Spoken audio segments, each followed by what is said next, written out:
آج یہ کہنا پری اناؤنس کیا تھا کہ ہم آئیں گے اور ڈسپرس ہو جائیں گے، پہلے اناؤنس کر کے آئے، اناؤنس کر کے وہی نا جی، انتظامیہ سے طے کر.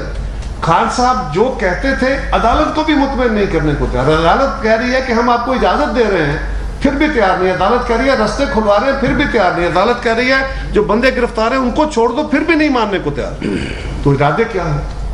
اگر کوئی ارادے باندھ لیتے اور ان کے ارادوں کے مطابق رانا صاحب ان کو رستے دے دیتے تو جو مسلح جتھے آ رہے تھے اگر وہ ریڈ زون میں داخل ہو جاتے، اگر وہ قبضے کر لیتے، تو پھر میڈیا اور عدالت ہم سے سوال کر رہی ہوتی ہے حکومت سے کہ تم کیسی حکومت ہو، تم لوگوں نے اپنی ذمہ داری نہیں نبھائی، تم نے ان کو روکا نہیں ہے. اور آخری گزارش یہ ہے، اب بھی کچھ باتیں وہ خان صاحب آج کل بڑا چرچا کر رہے ہیں کہ یہ جو گورنمنٹ آئی تھی یہ صرف اس کام کے لیے آئی تھی کہ انہوں نے نیب قانون کو ختم کرنا تھا، انہوں نے انتخابی قوانین کا خاتمہ کرنا تھا، انہوں نے اوورسیز پاکستانیز کے ووٹ کا رائٹ ختم کرنا تھا، لہذا یہ اپنا مسئلہ حل کرنے کے بعد آپ جائیں گے الیکشن کی طرف. بالکل اس بات کی پھر وضاحت کرنا چاہتا ہوں، بار بار ہم وضاحت کر رہے ہیں، پھر وضاحت کرنا چاہتا ہوں کہ نیب قانون میں کوئی ترمیم ہم نے کسی رعایت کے لیے نہیں کی. جو ترامیم کی گئی ہیں، جو عدالتوں کے سٹرکچرز، عدالتوں کے فیصلے اور پاکستان کی میڈیا کے سامنے بھی جو چیزیں ریکوائرڈ تھیں، جو پاکستان کا ہر شہری کہہ رہا تھا، صرف ان چیزوں کو جس میں بے جا طریقے سے لوگوں کو ایک لمبے عرصے کے لیے پکڑ کے جیلوں میں ڈال دینا، 90 دن کا ریمانڈ، بندے کو پکڑو پہلے سزا اس کو پہلے 9 مہینے 6 مہینے دے دو، 2-3 سال تک اس کو نیب کے کسٹڈی میں رکھو، اس کو اذیتیں دو، اور سب سے بڑی اذیت اس کے خاندان کو، اس کی فیملی کو، اس کی فزیکل ہیلتھ، فزیکل ٹارچر اپنی جگہ، جو مینٹل ٹارچر، جو اس کی اناقت کو مجروح کرنے کا عمل ہے، وہ پہلے آپ نے کر دیا، اور اس کے بعد کہا کہ یہ تو بے گناہ ہے، اس کے خلاف ثبوت نہیں ہے. یہ عمل اس کو ٹھیک کرنے کے لیے ریاستی مشینری کو ایک خاص طرح، اور یہ خان صاحب خود بھی کہتے تھے، ان کے اپنے دور میں بھی یہ باتیں کی گئی کہ اس قانون کو درست کرنے کی ضرورت ہے. اور دوسرا، جس دن یہ قانون نیب کا اور انتخابی قوانین یہ پاس کر رہے تھے، جوائنٹ سٹنگ میں 1 گھنٹے کے اندر 31 قانون جس دن پاس ہوئے، اس دن ہماری جماعتوں نے مشترکہ طور پہ کہا تھا کہ جس دن ہمیں یہ موقع ملا ہم ان قوانین کو ختم کر دیں گے، کیونکہ یہ قانون ملک کے مفاد کے منافی ہے، انصاف کے قواعد کے منافی ہے. ہم کوئی اچانک یہ بات نہیں کر رہے، ہم نے اوپنلی اس دن کہا کہ آپ غیر قانونی کام کر رہے ہو، غیر آئینی کام کر رہے ہو، آپ پارلیمان کو بلڈوز کر رہے ہو، ہم اس کو نہیں مانتے. اور آج بھی اس کے اوپر پوری ڈیبیٹ کرنے کے بعد ہم نے صرف اتنا کیا ہے کہ الیکشن کمیشن کے ہاتھ کھولے ہیں جنہوں نے باندھ دیے تھے. الیکشن کمیشن کو یہ کہا ہے کہ اوورسیز پاکستانیز کا رائٹ ٹو ووٹ ہے، وہ اپنی جگہ موجود ہے. Right to vote, vote cast کیسے ہوگا؟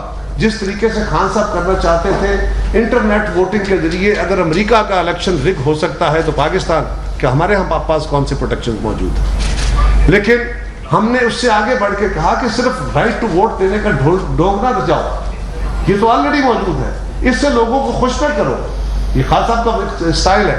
ہم یہ چاہتے ہیں کہ اوورسیز پاکستانیز کو باقاعدہ اسمبلیوں میں نمائندگی ملے، اور اس نمائندگی کے لیے کہا گیا ہے کہ تاکہ ان کے نمائندے آ کے اسمبلیوں میں بیٹھے، صوبائی اسمبلیوں میں بھی، قومی اسمبلی میں بھی، اور وہاں اپنے ایشوز کو، اپنے مسائل کو وہ آ کے اجاگر کر سکیں. یہ بات بالکل غلط ہے. ای وی ایم، اچھا ایک اور بھی ہے، اگر فرض کریں عمران خان صاحب کا آج مثالی مطالبہ مان لیا جاتا ہے مثال کے طور پر کہ اچھا جی الیکشن جلدی کرانے، تو کیا ای وی ایم پریکورڈ ہیں؟ کیا اس کی تیاری ہے؟ الیکشن کمیشن کی تیاری ہے؟ الیکشن کمیشن کے ہاتھ بندھے ہوئے ہیں کیونکہ ای وی ایم کا قانون بنا دیا گیا تھا. اب اگر الیکشن ہونا ہے تو ای وی ایم پہ ہونا ہے. ای وی ایم کی پروکیورمنٹ نہیں ہے، اس کی تیاری نہیں ہے، اس کی ٹریننگ نہیں ہے. اس کے اوپر ویسے تحفظات ساری جماعتوں کے اپنی جگہ، ٹیکنیکلی پریکٹیکلی یہ پاسبل نہیں ہے. اسی طرح اوورسیز پاکستانیز کا ووٹ اگر فرض کرے یہ بھی تسلیم کر لیا جائے کہ اس کو اسی طرح مانا جائے گا انٹرنیٹ کے ذریعے تاکہ خان صاحب دھاندلی کر سکے، پھر بھی اس کا کوئی ٹول نہیں بنا، وہ اپلیکیبل نہیں ہے، اپلائی نہیں ہو سکتا. اور اس دونوں قوانین کی موجودگی میں الیکشن کمیشن کے ہاتھ بندھے تھے. الیکشن کمیشن نے اگر سال بعد، 1 سال 2 مہینے بعد بھی الیکشن کرانا ہے تو ان کو آج تیاری کرنی ہے. لہذا اس قانون میں صرف اتنی ترامیم کی گئی ہے، ہم نے کوئی ترمیم ایسی نہیں کہی. ہمارے اوورسیز پاکستانیز ہمارے بھائی ہیں، ہم ان کے ساتھ ہیں اور ان کو مکمل طور پہ اختیار ہے. اور خان صاحب یاد رکھیے، جو قانون توڑتا ہے قانون اس کو توڑتا ہے. آپ نے قانون نہیں توڑنا، آپ کو قانون کے تحت وزیر اعظم پاکستان نے یہ اختیار دیا ہے, یہ پھر دعوت دی ہے, باوجود اس کے کہ آپ کا 4.25 سالہ ریکارڈ سوائے گالیاں دینے کے, سوائے ہاتھ جھٹکنے کے, سوائے توہین آمیز کلمات کہنے کے اور کچھ نہیں ہے اپوزیشن کے لیے. پھر بھی پرائم منسٹر پاکستان نے اسمبلی میں تقریر کرتے ہوئے یہ کہا کہ میں آج بھی مذاکراتی کمیٹی بنانے کو تیار ہوں. خان صاحب نے اگر بات کرنی ہے تو ڈکٹیشن کے ساتھ نہیں. یہ نہیں ہو سکتا کہ آپ پری ڈیٹرمنڈ ایجنڈا دے کے آپ یہ کہیں کہ یہ پہلے اعلان فرمائیں اس کے بعد میں بیٹھوں گا آپ سے مذاکرات کرنے کے لیے. یہ نہیں. اگر آپ پاکستان کے واقعی مسائل کا حل چاہتے ہیں تو ایک چارٹر کی ضرورت ہے, چارٹر آف اکانومی کی بھی ضرورت ہے, چارٹر آف ڈیموکریسی کو آگے بڑھانے کی ضرورت ہے. اگر آپ واقعی ڈیموکریسی پہ بلیو کرتے ہیں تو وزیر اعظم پاکستان کی آفر موجود ہے, ورنہ ٹٹ فار ٹیٹ ہی ہوتا ہے. Thank you. جی میرا کوشچن یہ ہے, 25 تاریخ کو سپریم کورٹ کے فیصلے کی وجہ سے آپ کے ہاتھ پاؤں پھنس گئے. جس وقت یہ لوگ 5 بجے چلے انہوں نے